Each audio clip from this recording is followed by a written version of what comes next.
وہ کیا کہتے ہیں؟ ہاذہ التی بلغت بک وہی التی لا نطیق، میرے بھائی یہی تو خوبی ہے جو میں نے آپ کے اندر پایا اور میں اپنے اندر اس کی طاقت نہیں رکھتا۔ یعنی آپ کے اندر کتنی اچھی کوالٹی ہے کہ آپ کسی کے خلاف ذرہ برابر دل میں کوئی کینہ نہیں رکھتے، اس کی نعمت کو ختم کرنے کی کوئی تمنا نہیں رکھتے، لیکن میں اپنے سینے کو ایسا صاف نہیں پاتا۔ دیکھیے حقیقت کا اظہار، اس لیے آدمی کو اپنے سینے کی فکر ہونی چاہیے کہ میرا سینہ کینے سے پاک ہے کہ نہیں، میں کسی کے خلاف کچھ سوچ تو نہیں رہا ہوں، کچھ غلط تو نہیں کر رہا ہوں۔ تو یہ ہونا بہت ضروری ہے۔ حسد اور جلن، جلیسی ایک ایسی بیماری ہے، آپ دیکھ لیجئے اس کے نقصانات کتنے زیادہ ہیں۔ حسد اور جلن کی وجہ سے بھائیوں کے درمیان جدائی ہو جاتی ہے، دو خاندان کے درمیان جدائی ہو جاتی ہے، دو دوست کے درمیان جدائی ہو جاتی ہے۔ اچھا وہ آگے نکل رہا، میں کیسے نکلوں؟ کچھ سالوں کے بعد آپ دیکھیے کہیں پر کسی کا قتل ہو گیا، بھائی جلن کی وجہ سے مار دیا کہ ان کا ہی نام کیوں ہوگا، میرا نام کیوں نہیں ہوگا۔ اور یہ ایک ایسی بیماری ہے، نبی صلی اللہ علیہ وسلم نے فرمایا کہ یہ بیماری میری امت میں رہے گی، یہ پچھلے لوگوں کی بیماریوں میں سے ایک بیماری ہے۔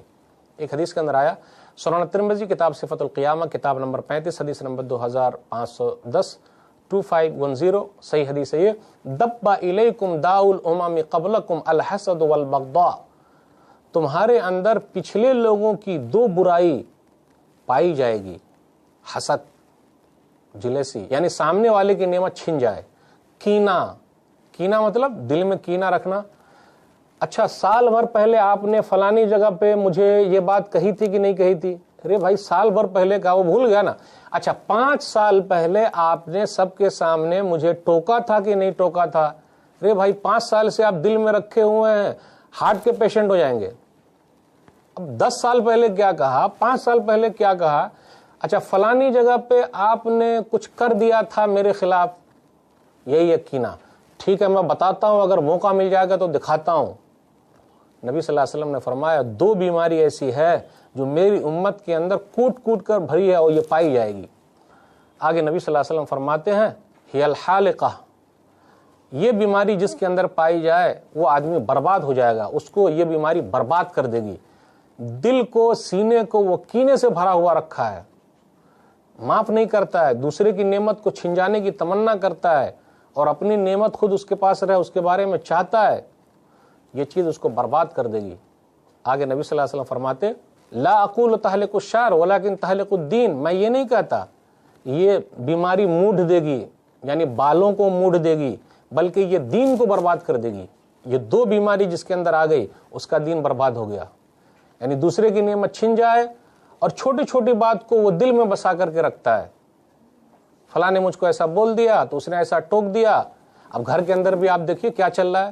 اچھا فلاں دن ساس نے یہ کہا تو بہو نے یہ کہا تو دیورانی نے یہ کہا تو مہارانی نے یہ کہا تو جٹھانی نے یہ کہا تو پڑوسن نے یہ کہا۔